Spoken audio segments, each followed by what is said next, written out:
Hello बच्चों, क्या आप 10th क्लास में हैं? अगर हाँ तो ये वीडियो आप ही के लिए है, क्योंकि आज हम पढ़ने वाले हैं चैप्टर 7 निर्देशांक ज्यामिति यानी कि कोऑर्डिनेट ज्योमेट्री। तो क्या होती है निर्देशांक ज्यामिति? इसको जानने के लिए सबसे पहले हमें पता होना चाहिए कि नंबर लाइन क्या होती है, यानी कि संख्या रेखा क्या होती है। संख्या रेखा को हम 6th 7th 8th 9th इन सभी क्लास में पढ़ के आए हुए हैं पहले से ही। और देखिए तो क्या होती है संख्या रेखा। जैसे एक लाइन है, नाम से पता लग रहा है नंबर लाइन, यानी कि नंबरों की एक लाइन। जितने भी हमारे नंबर्स होते हैं यानी कि -के +के परिमेय संख्याएं सब कुछ हमें इस पे मिलेगा। 0 1 2 3 इधर माइनस के मिलेंगे, -1 -2 -3। जितने भी नंबर पॉजिटिव हैं वो सब इधर मिलेंगे, जितने भी नेगेटिव है वो सब इधर मिलेंगे। ये एरो लगे हुए हैं ये वाले, इसका मतलब है कि इसको हम इधर भी बढ़ा सकते हैं लाइन को, और उधर भी बढ़ा सकते हैं। ठीक है ना। तो ये हमारी संख्या रेखा होती है, इसको हम पहले से ही जानते हैं। अब देखिए निर्देशांक ज्यामिति में पढ़ना क्या है। जैसी एक संख्या रेखा ये है, ऐसी ऐसी दो संख्या रेखाएं, मतलब एक तो ऐसे और एक ऐसे। ऐसे कहिए कि एक खड़ी और एक पड़ी।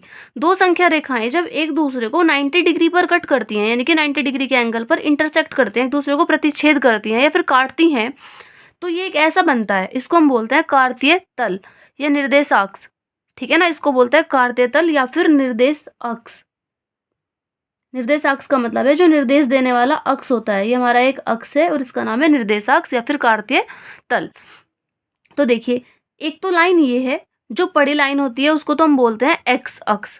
ठीक है, एक्स अक्ष। जो खड़ी लाइन है उसको बोलते हैं वाई अक्ष। इसका नाम होता है X O X dash, Y O Y dash. तो जो जिस पॉइंट पे वो कट करते हैं, आप याद रखोगे कि 0 0 पे हमेशा कट करेंगे, और 0 0 को हम क्या बोलते हैं? मूल बिंदु। मतलब मूल बिंदु के निर्देशांक क्या होते हैं? 0 0। और जहाँ पे कट कर रहे हैं उसे ओ नाम दे दिया। इधर प्लस के सारे मिलेंगे, इधर माइनस के, ऊपर प्लस के वाई वाले में और नीचे माइनस के।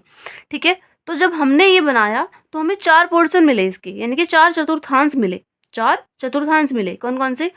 ये फर्स्ट है, ये सेकंड, ये थर्ड, ये फोर्थ। क्रम इनका फिक्स रहेगा, प्रथम द्वितीय तृतीय और चतुर्थ। अब इनके चिन्ह देख लेते हैं, चिन्ह कैसे आएंगे ये देखिए। प्रथम चतुर्थांश के जो चिन्ह है वो प्लस प्लस होते हैं, आपको याद रखने हैं, बल्कि समझ के याद रखने हैं, मैं तो ये कहूंगी। देखिए आप ये देखिए इस वाले बॉक्स को, यानी कि इस चतुर्थांश को बनने में कौन कौन सी दो लाइनों का यूज हुआ है। एक तो इसका हुआ है और एक इसका हुआ है। तो ये जो लाइन है वो कैसे है, इसके चिन्ह पॉजिटिव, और इस वाली के पॉजिटिव। तो पहले एक्स वाला लिखेंगे फिर वाई वाला, तो प्लस प्लस। फिर दूसरे चतुर्थांश के लिए पहले तो एक्स वाला लिखेंगे यानी कि माइनस, इसका साइन क्या है? प्लस। तीसरे वाले के लिए माइनस माइनस आ रहा है, कैसे आया होगा? क्योंकि पहले एक्स वाले के लिखते हैं फिर माइनस वाई वाले के। तो एक्स वाली लाइन कौन सी यूज हो रही है? माइनस वाली, और वाई वाली वो भी माइनस की। फिर चतुर्थांश, तो पहले एक्स वाला लिखेंगे यानी कि पॉजिटिव, और फिर वाई वाला लिखेंगे यानी कि नेगेटिव। याद रखना है ये फर्स्ट सेकंड थर्ड फोर्थ। तो ये हमारा निर्देशांक हो जाता है। इस पूरे पेज को जब जो हम पढ़ रहे हैं आज, इस पूरे पेज में से आपको 3-4 नंबर का मिल जाता है, और पूरा का पूरा चैप्टर आपका 5 नंबर का लिखा हुआ है। वैसे तो सिलेबस में 5-6 नंबर का आ ही जाता है लगभग। तो बहुत छोटा सा चैप्टर है, बहुत ईजी चैप्टर है, लेकिन लगने वालों को हार्ड लगता है ये भी, पर हार्ड बिल्कुल नहीं है, टफ नहीं है बिल्कुल भी। अगर आप ईजी वे में पढ़ते हैं और समझते हैं तो बहुत ही ज़्यादा ईजी चैप्टर है। देखिए आगे यहाँ पे लिखा है एक्स ओ एक्स डैश को एक्स अक्स, वाई ओ वाई डैश को वाई अक्स कहते हैं। वही वाली सेम चीज जो मैंने आपको बताई है कि जो पड़ी हुई लाइन है एक्स वाली उसे एक्स अक्स कहते हैं, और जो खड़ी लाइन है वाई वाली उसे वाई अक्स कहते हैं। एक्स अक्स और वाई अक्स के प्रतिच्छेद बिंदु को मूल बिंदु कहते हैं, इसे 0 से ओ से प्रदर्शित करते हैं। ये भी बात हमने पढ़ ली है। मूल बिंदु के निर्देशांक 0 0 होते हैं, ये भी पता है। उसके बाद 2 पॉइंट्स और हैं। एक्स अक्ष पर चली गई दूरी भुज कहलाती है, यानी कि एक्स अक्ष पर जो हम दूरी चलेंगे उसे क्या बोलते हैं? भुज। और वाई एक्स पर जो दूरी चली जाती है उसे बोलते हैं कोटि। एक्स अक्ष पर चली गई दूरी भुज, वाई एक्स पर चली गई दूरी कोटि कहलाती है। एक्स अक्ष पर स्थित बिंदु का वाई निर्देशांक क्या होता है? 0। यानी कि अगर कोई पॉइंट एक्स अक्ष पर स्थित है तो उसका वाई निर्देशांक हमें 0 मिलेगा, और अगर वाई एक्स पर स्थित है तो उसका एक्स निर्देशांक 0 मिलेगा। या फिर ऐसा कहिए कि अगर एक्स का मान 0 है तो बिंदु वाई एक्स पर स्थित होगा, अगर वाई का मान 0 है तो बिंदु एक्स अक्ष पर स्थित होगा। निर्देशांक हमेशा एक्स कोमा वाई के रूप में लिखे जाते हैं, या फिर ऐसा कहिए कि भुजकोटि के रूप में लिखे जाते हैं। इसके बाद फॉर्मूला है दो बिंदुओं के बीच की दूरी का। अगर हमें 2 पॉइंट्स दे दिए गए हैं, मान लीजिए P और Q, 2 पॉइंट्स है हमारे पास P और Q। ये P है, ये Q है। इनके बीच की दूरी अगर हमें निकालनी है, इसके निर्देशांक मान लीजिए x1, y1 है और इसके निर्देशांक x1, x2, y2 है। तो D का फॉर्मूला क्या होता है, यानी कि इनके बीच की दूरी D for distance, x2 minus x1 का whole square plus y2 minus y1 का होल स्क्वायर, या फिर इसको ऐसे भी लिख सकते हैं x1 माइनस x2 का whole square plus y1 minus y2 का होल स्क्वायर, और ऊपर से अंडर रूट आ जाएगा, यानी कि वर्गमूल आ जाएगा। ये तो दो बिंदुओं के बीच की दूरी का फॉर्मूला है। लेकिन अगर हमें किसी एक बिंदु की मूल बिंदु से दूरी निकालनी है तो फॉर्मूला हो जाता है सीधे x square plus y square, यानी कि जिस पॉइंट की हमें निकालनी है उसका एक्स का वर्ग प्लस वाई का वर्ग। क्योंकि अगर मूल बिंदु के, अगर आप इसे इस वाले फॉर्मूले से भी करोगे तो मूल बिंदु के निर्देशांक क्या होते हैं, 0 0। यहाँ भी 0 रखेंगे, यहाँ भी 0 रखेंगे, तो घट के फिर भी एक्स ही बचेगा। ठीक है। इसके बाद अगर हमें किसी इसके निर्देशांक निकालने हैं, जैसे विभाजन बिंदु के निर्देशांक बोलते हैं इसको। अगर आर पी और क्यू को मिलाने वाले रेखाखंड को m1 अनुपात m2 के अनुपात में अंत विभाजित करता है। अंत विभाजित करता है मतलब उसके उस लाइन पे एक पॉइंट है r और वो उसे विभाजित कर रहा है किसी अनुपात में, वो अनुपात हमने मान लिया m1 अनुपात m2।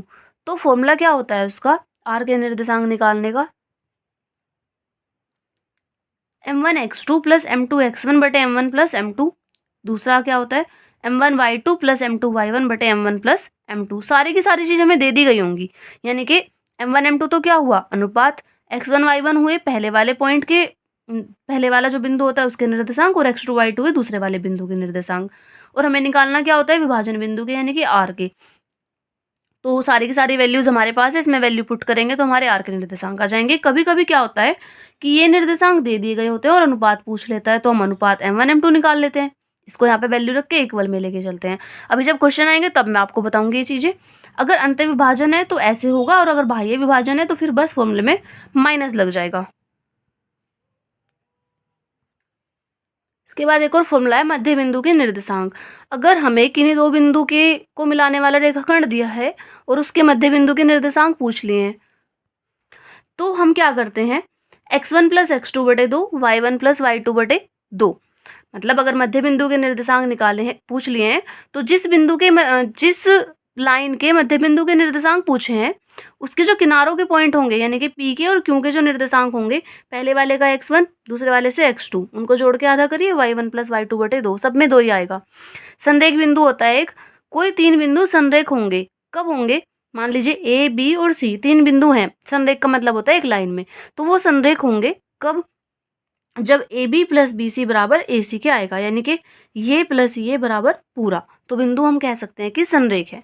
अब देखते हैं कुछ क्वेश्चन, इसमें कुल मिला के 10 या 12 क्वेश्चन होंगे जो मैं आपके लिए लेके आई हूँ, और ये बहुत ही ज़्यादा इंपॉर्टेंट क्वेश्चन है, यानी कि मोस्ट इंपॉर्टेंट क्वेश्चन है। अगर आप इनको कर लेते हैं तो आपको अपने एग्जाम में इनमें से देखने को मिल जाएगा, बोर्ड एग्जाम में मोस्ट इंपॉर्टेंट क्वेश्चन है ये।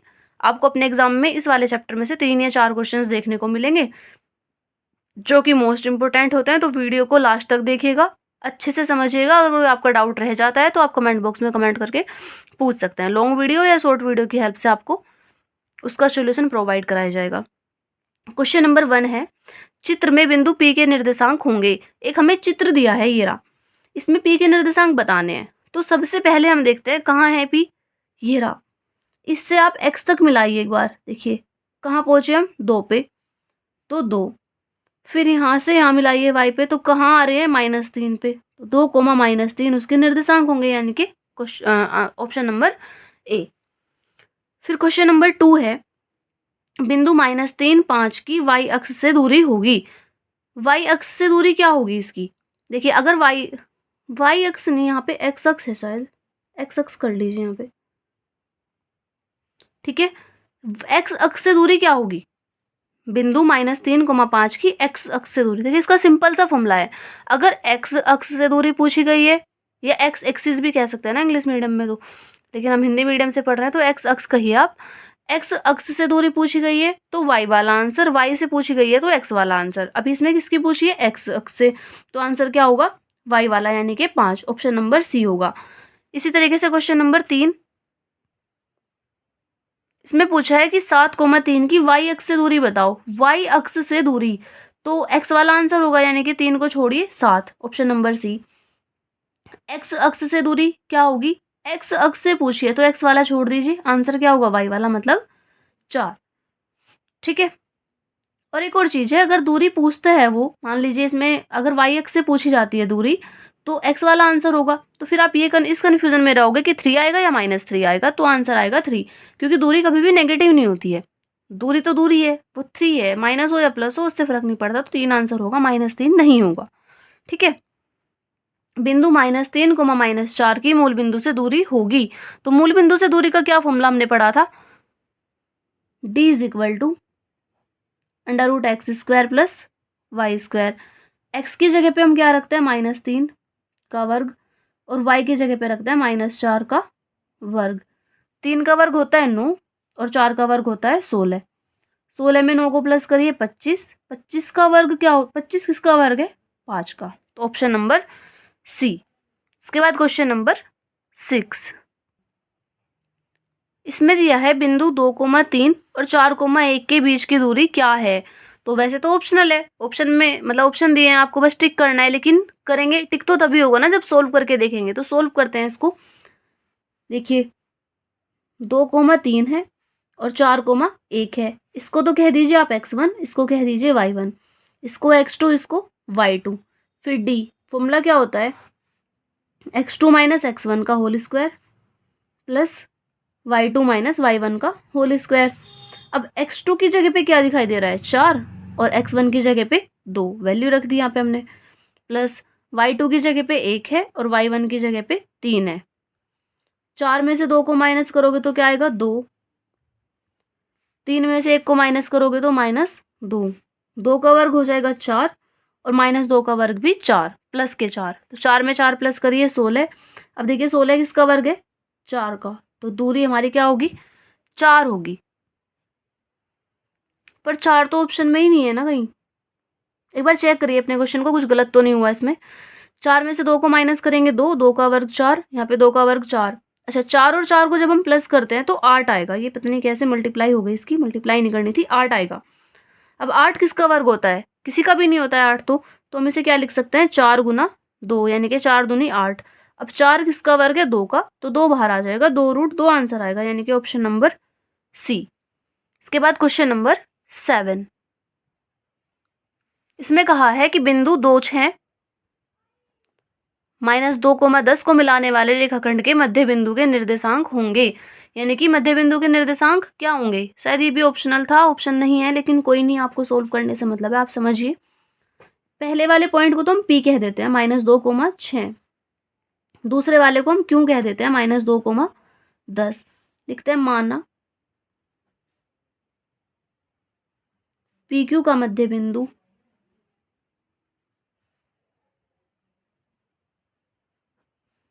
क्या मान सकते हैं? एम मान लीजिए, एम है। तब एम के निर्देशांक क्या होंगे? या तो आप ऐसे लिखिए, या फिर आप डायरेक्ट कर दीजिए कि पी क्यू के मध्य बिंदु के निर्देशांक।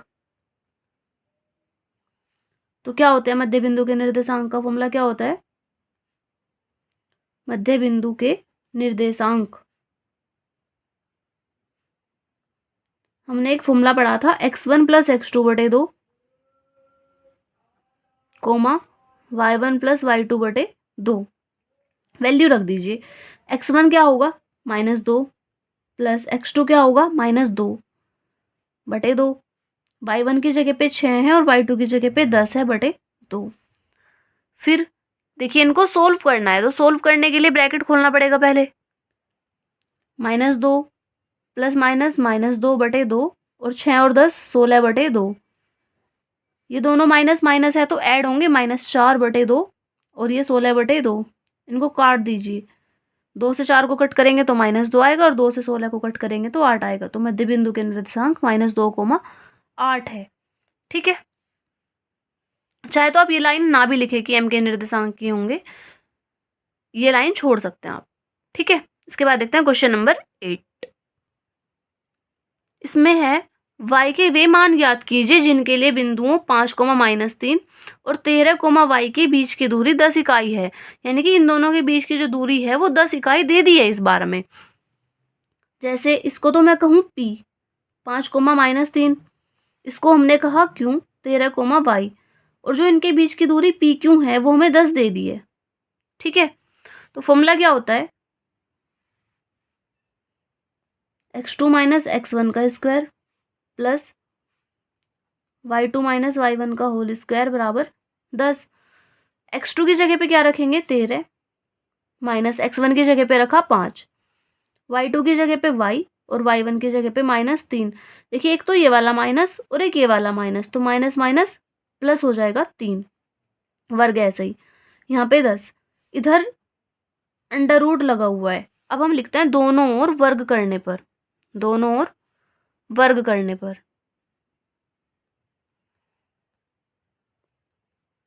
ऐसे वर्ग कर सकते हैं वर्गमूल हटाने के लिए। तो 13 में से 5 माइनस करेंगे तो क्या आएगा 8, 8 का वर्ग, यहाँ पे y प्लस 3 का वर्ग।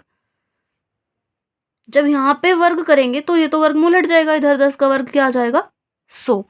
जब दोनों ओर वर्ग करेंगे तो यहाँ से वर्गमूल हटेगा और इसके ऊपर वर्ग लग जाएगा। 8 का वर्ग होता है 64 प्लस y प्लस 3 का होल स्क्वायर बराबर 100। y प्लस 3 का होल स्क्वायर तो सेम रखेंगे, जो 64 इधर प्लस का है अगर मैं इसको उधर लेके जाऊं दूसरी तरफ तो माइनस हो जाएगा। 100 में से 64 को माइनस करेंगे तो क्या आएगा 36। देखिए इधर वर्ग है इसके ऊपर तो उधर जाके क्या बन जाएगा ये वर्गमूल। अब 36 किसका वर्ग है, 36 किसका वर्ग है 6 का, यानी कि प्लस माइनस 6। एक बार प्लस ले लीजिए एक बार माइनस, प्लस 6 और y प्लस 3 बराबर -6।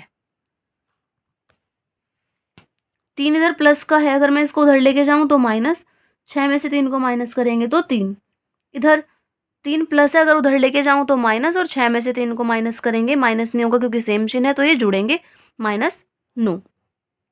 इसके बाद क्वेश्चन नंबर 9, इसमें कहा है बिंदु इसके और इसको मिलाने वाले रेखाखंड के मध्य बिंदु के निर्देशांक ज्ञात कीजिए।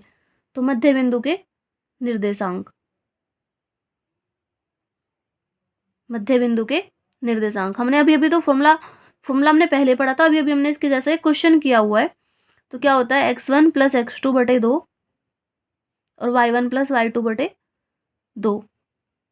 x1 की जगह पे क्या वैल्यू रखेंगे -3 और x2 की जगह पे 5 बटे 2, ये x1 ये x2।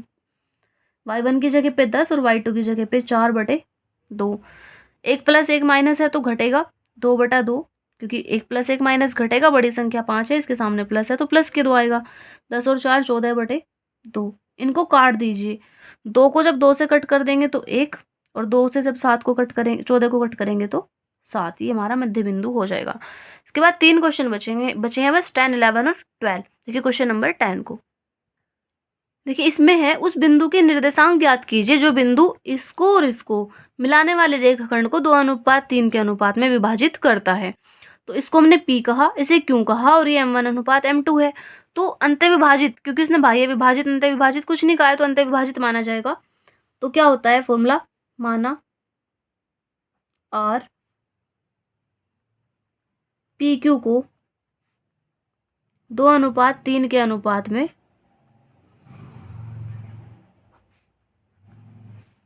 विभाजित करता है। ठीक है, तो R के निर्देशांक क्या होंगे, एक्स वाई मान लीजिए तो फिर या फिर रहने दीजिए। R के निर्देशांक फॉर्मूला वही फॉर्मूला यूज करेंगे जो हमने पढ़ा था। कौन सा पढ़ा था, m1x2 प्लस m2x1 बटे m1 plus m2 coma m1y2 plus m2y1 बटे m1 प्लस m2। सारी की सारी वैल्यूज रखिए देख देख के। m1 की जगह पे क्या रखेंगे 2, x2 की जगह पे 4 प्लस m2 की जगह पे 3 और x1 की जगह पे -1 बटे m1 प्लस m2 यानी कि 2 प्लस 3। यहाँ पे m1 की जगह पे तो 2 मल्टीप्लाई y2 की जगह पे -3 प्लस m2 की जगह पे 3 आएगा और y1 की जगह पे 7, 2 प्लस 3।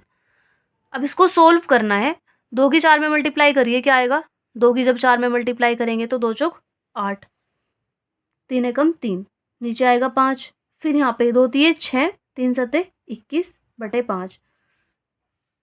देखिए 1 प्लस 1 माइनस तो घटेगा, 8 में से 3 को माइनस करोगे तो 5 बटे 5, 21 में से 6 को माइनस करोगे तो 15 बटे 5, ये कट जाएंगे आपस में तो 1 बटे 1,3, ये आंसर।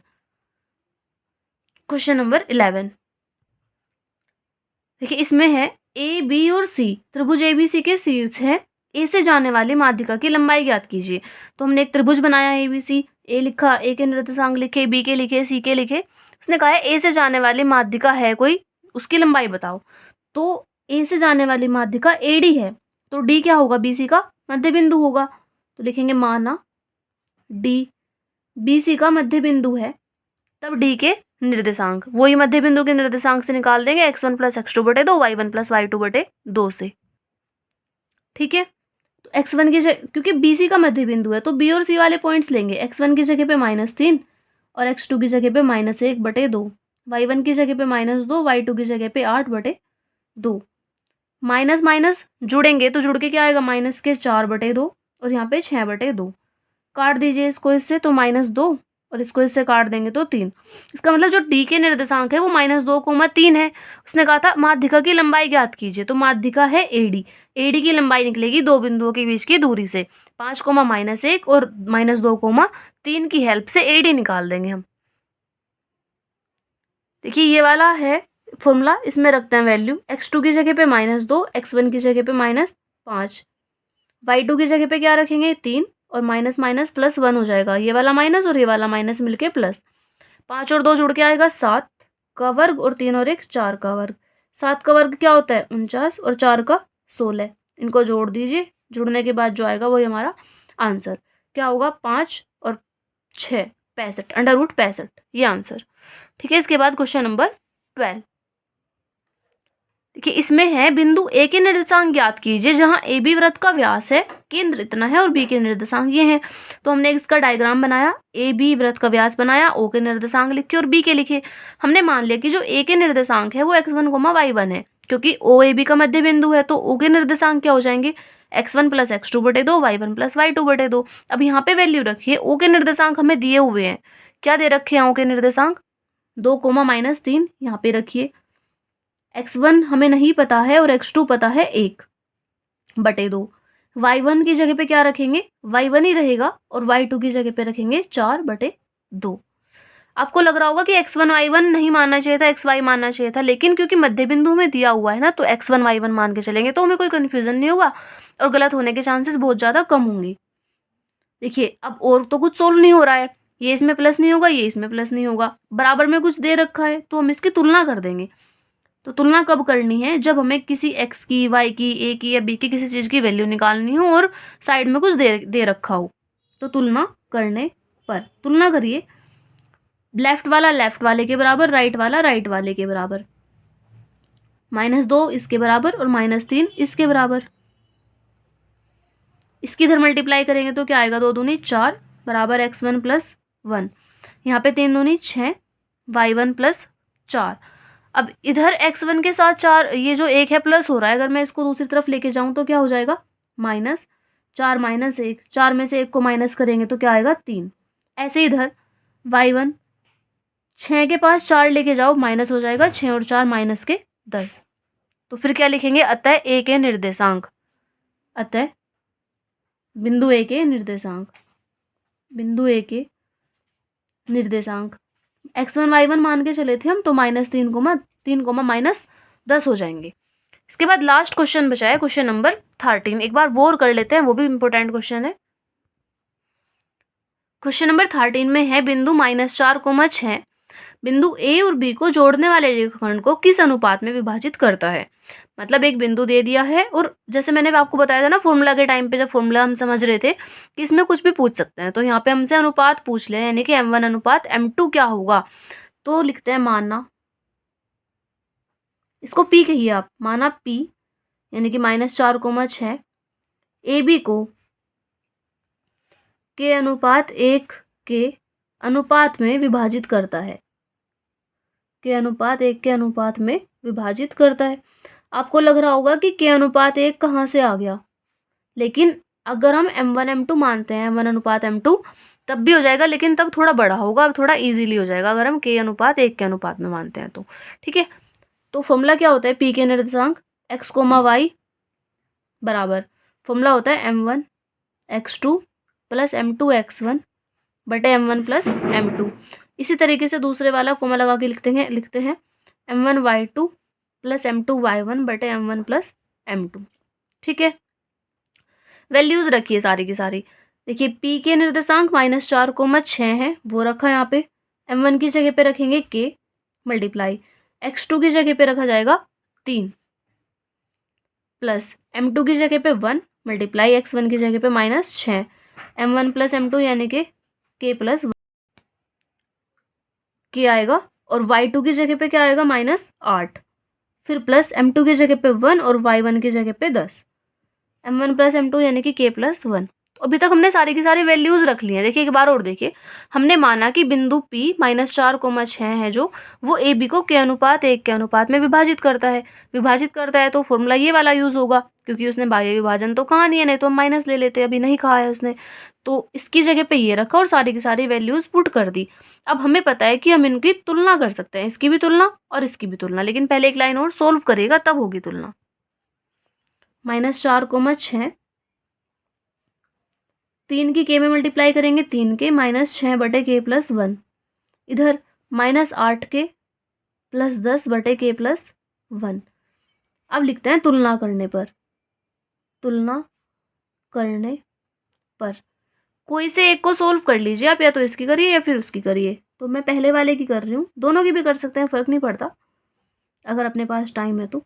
इसके नीचे 1 मान के इसकी इधर मल्टीप्लाई, इसकी इधर -4 में करेंगे K + 1 की, और 1 में करेंगे 1 की करेंगे 3K - 6 में। अगर मैं इधर से लिखना चाहूँ तो क्या लिखा जाएगा, 6 बराबर होगा -8K + 10/K + 1K।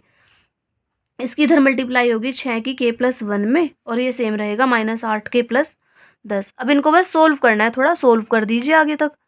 मल्टीप्लाई करेंगे तो क्या आएगा, 4 की जब K में करेंगे -4K, इसकी इसमें करेंगे -4, ये तो सेम रहेगा क्योंकि एक की अगर हम मल्टीप्लाई करते हैं तो कोई फर्क पड़ता नहीं है।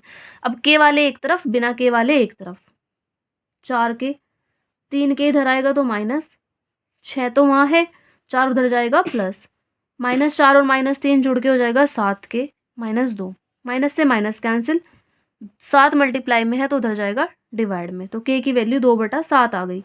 इधर से भी चेक कर लेते हैं एक बार, यही आ रही है क्या, 6K + 6 कम 6, यहाँ पे 8K + 10, 6K 8K इधर आके क्या हो जाएगा प्लस, 10 तो उधर है, 6 उधर जाके माइनस, 8 और 6 14K 4, के साथ ये 2 यहाँ आएगा, 2 से कटेगा तो 2 और 7, 2/7, यानी कि अनुपात क्या होगा वो, के नीचे अगर मैं 1 मान लूँ तो K/1 का मतलब क्या हुआ, 2/7। फिर हम लिख देंगे अतः वह अनुपात बराबर 2/7 है। अतः वह अनुपात